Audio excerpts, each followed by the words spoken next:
Olá para você que está nos acompanhando. No dia 2 de abril é celebrado o Dia Mundial de Conscientização do Autismo. Por isso, o Atualidades e Entrevistas está aqui no Plaza São Lucas para conversar com a neuropediatra Raquel Binkowski, que vai nos contar um pouco mais sobre o assunto. Então, Raquel, como identificar os indícios e sintomas do autismo e em que idade pode ser diagnosticado? Bom, Thaís, esse mês é um mês muito importante em que esse assunto do autismo toma uma maior proporção, de forma que a gente possa conscientizar a população a respeito desse assunto que de uma hora para outra virou uma febre, né? Então todas as pessoas têm interesse de saber sobre o autismo, afinal o que é? Aqui durante a entrevista eu vou falar em autismo, fica mais fácil, mas na verdade nós chamamos de transtorno de espectro autista. Por que um espectro? Porque o espectro é uma situação que abrange várias possibilidades. Então nós temos desde crianças com comprometimentos muito leves até crianças com comprometimentos bastante graves. Por isso que hoje a gente fala em transtorno de espectro autista. Para a gente fazer o diagnóstico de transtorno de espectro autista ou de autismo, nós precisamos fundamentalmente de que essa criança apresente uma alteração em 3 áreas do desenvolvimento, e tem que ser nas 3 áreas: na interação social, na comunicação e no comportamento. Eu preciso ter, em grau maior ou menor, um comprometimento em cada uma dessas áreas. O que seria a interação social, por exemplo? É aquela criança que desde novinha, ela, por exemplo, ela não compartilha os interesses. Uma criança de 18 meses, 1 ano e pouquinho, quando ela enxerga alguma coisa que chama a atenção dela, ela mostra para um adulto, para outra criança, ela quer compartilhar. Isso é o primeiro sinal. Crianças que tendem a ficar mais isoladas. Um bebê, por exemplo, que ao invés de preferir o colo, ele prefere ficar sozinho no berço, né? Essas são as questões de interação. A questão da comunicação, pode ser a comunicação verbal ou não verbal. Então, na comunicação verbal, aquela criança que não fala, não desenvolve a fala, ou que fala, não desenvolve bem a fala, você não entende, ou ela, ao invés de fazer uma fala criativa, ela só repete as coisas que você fala. Esta criança já deve ser olhada com outro modo. A comunicação não verbal, o que é? A expressão, a criança que sorri, que chora, sempre por um motivo, né? Não aquela criança que sorri de forma imotivada, que é uma situação que aconteceu e ela sorri, mas não era uma situação para se sorrir. Então, essa área da comunicação também tem que estar prejudicada. E a terceira área é a área do comportamento. Então, são crianças que têm padrões restritos e repetitivos de atividades. Então, por exemplo, a gente pega uma criança bem pequenininha lá, que já brinca de carrinho. Em torno de 18 meses, por aí, eles já começam a imitar as tarefas domésticas, querer pegar uma vassoura, pegar celular para falar. Essa criança, por exemplo, ela, ao invés de pegar esse carrinho e brincar como um carrinho, fazer uma estrada, ela se interessa só por uma parte do carrinho.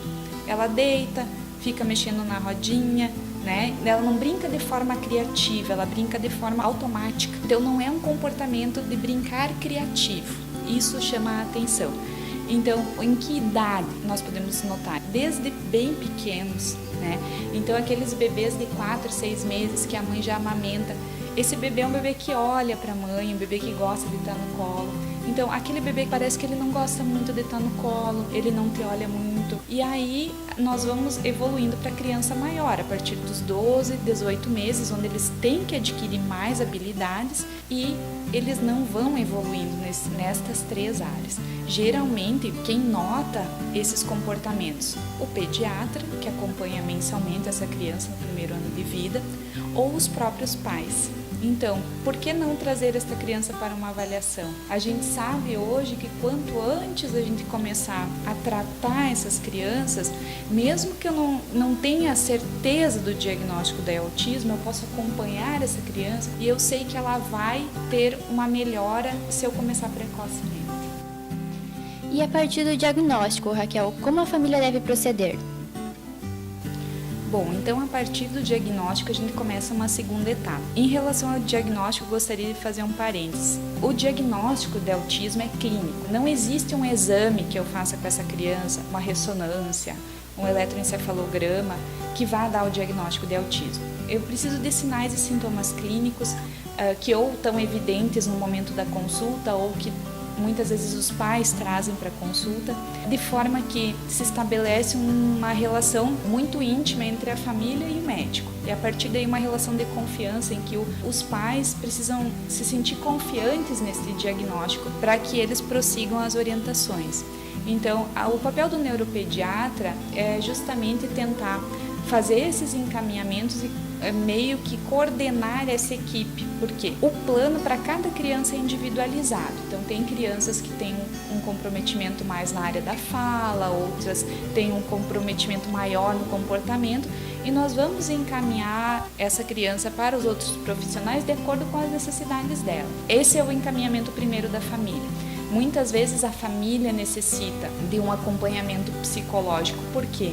Porque é um diagnóstico que envolve toda uma mudança de dinâmica familiar, de dinâmica social, mas que no momento que essa família consegue entender o que o seu filho tem, fica muito mais fácil de proceder com os tratamentos necessários. Em relação a medicamentos, o autismo é uma doença crônica, não existe um medicamento que trate o autismo, então nós utilizamos medicações quando necessário, por exemplo, para controle de alguns sintomas, né? Enfim, é um acompanhamento que precisa muito de vários profissionais e que precisa muito da família, de uma família presente, engajada e em que uma relação de confiança com todos aqueles que atendem essa criança se estabeleça. E eu gostaria de aproveitar esse momento para deixar um questionamento para quem está assistindo esse vídeo.